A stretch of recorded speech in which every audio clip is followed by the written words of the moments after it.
ان اللہ بالغ امری، اللہ اپنے کاموں کو پورا کرتا ہے۔ قد جعل اللہ لکل شیء قدرا، مقرر کیا اللہ نے ہر کام کا وقت طے کر کے۔ یہ جو آیت ہے وَمَن يَتَّقِ اللَّهَ يَجْعَل لَّهُ مَخْرَجًا وَيَرْزُقْهُ مِنْ حَيْثُ لَا يَحْتَسِبُ وَمَن يَتَوَكَّلْ عَلَى اللَّهِ فَهُوَ حَسْبُهُ إِنَّ اللَّهَ بَالِغُ أَمْرِهِ قَدْ جَعَلَ اللَّهُ لِكُلِّ شَيْءٍ قَدْرًا۔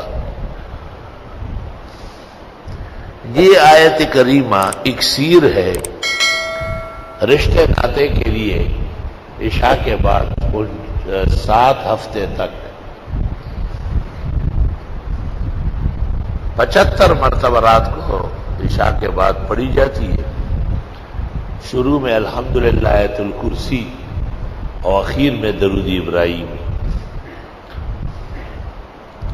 بزرگان دین کا تجربہ ہے کہ اللہ تعالیٰ ایسے شخص کو نیک صالح رشتہ نصیب کر دے گا، عورت بھی پڑھے اور مرد بھی پڑھے۔